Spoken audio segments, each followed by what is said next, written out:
নমস্কাৰ বন্ধুসকল, আজি কিছুদিন আগতে ৰাজস্থানৰ এটা ঘটনাই পুনৰ গোটেই ভাৰতবাসীক চিন্তাত পেলাই গ'ল।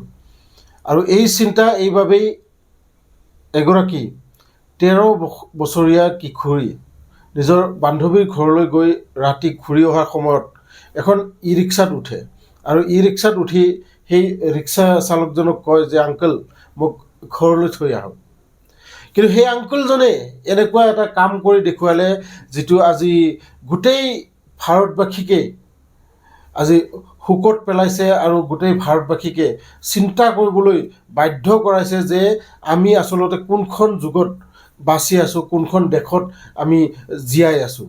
গোটেই ভাৰতবৰ্ষতেই আপোনালোকে জানে মন্ত্ৰী MLA মিনিষ্টাৰ সকলোৰে যেনেকৈ আমাৰ চৰকাৰে নিজৰ নিজৰ ছেফটি গ্ৰহণ কৰে, নিজক ইমান Z+, যিমান ওপৰ হাই লেভেলৰ ছিকিউৰিটি আছে তেখেতসকলে লৈ নিজে নিজে ঘূৰি থাকে। কিন্তু আজি আমাৰ দেশৰ সৰু সৰু কিছুমান কিশোৰীক সুৰক্ষা দিবলৈ আজি সক্ষম হোৱা নাই এই ভাৰত চৰকাৰে।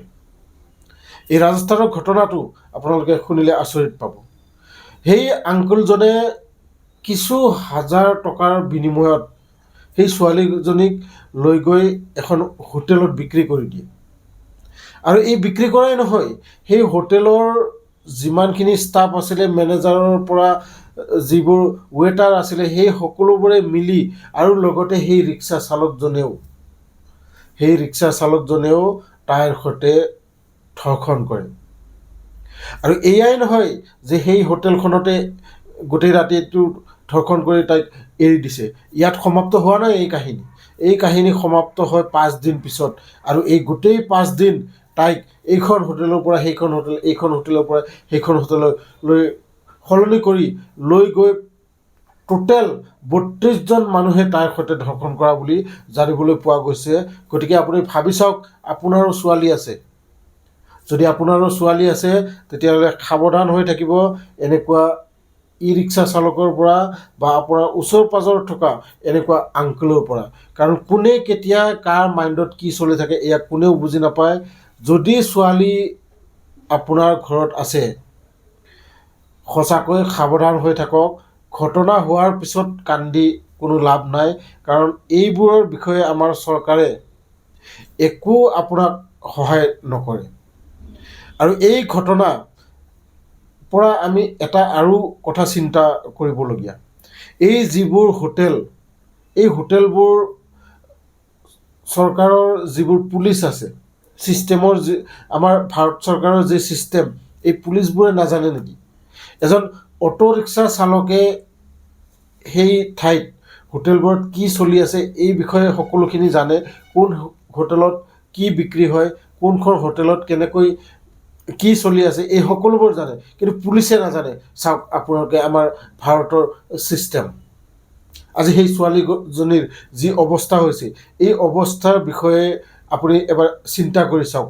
32জন অচিনাকি মানুহ আৰু তাইক গোটেই দিনেই ৰাতি এনেকৈ নখৰে খামুচি বা কামুৰি তাইৰ মাংসৰ পৰা এটুপ এটুপকৈ তেজ ওলাই তাই কিমান যেন চিঞৰিছিল চাগে, দেউতাৰ ওচৰলৈ লৈ যাওক, মোক ঘৰলৈ লৈ থৈ আহক, এনেকৈ কিমান যেন চিঞৰিছিল।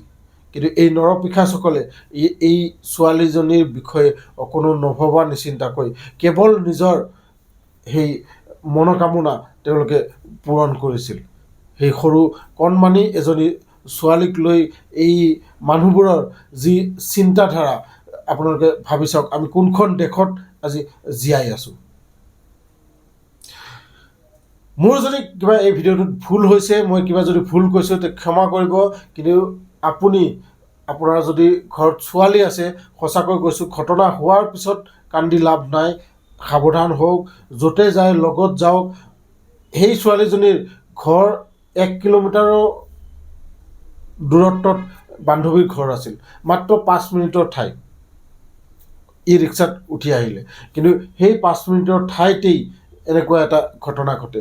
ছোৱালীগৰাকী যেতিয়া ঘৰলৈ দেৰিকৈ ঘূৰি নহাত সেই ঘৰৰ মানুহবোৰে পুলিচ থানাত গৈ FIR দিয়ে আৰু পুলিচবোৰে 5 দিন পাছত সেই ছোৱালীজনীক ৰিকভাৰ কৰে।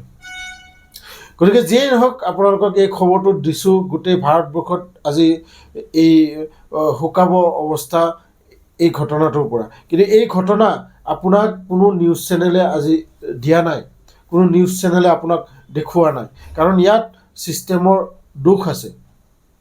এই হোটেলবোৰৰ বিষয়ে আগতেও কিছুমান সাংবাদিকে পুলিচক জনাইছিল যে বহুত হোটেল এনেকৈ চলি আছে, যিবোৰৰ ধৰক অবৈধ ঠাইত হোটেল চলি আছে বা কিছুমান বেয়া কাম হোটেলবোৰত চলি আছে, কিন্তু পুলিচে ইয়াৰ বিষয়ে গুৰুত্ব দিয়া নাছিল।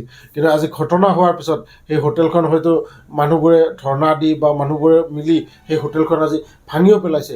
কিন্তু কেতিয়ালৈকে আমি এনেকুৱা শাস্তি ভুগি থাকিম? কেতিয়ালৈকে আমাৰ এই কণমানি শিশুবোৰ সুৰক্ষা পাব? এয়া চিন্তনীয় বিষয়। লগ পাম নেক্সট ভিডিঅ'ত, তেতিয়ালৈকে ধন্যবাদ।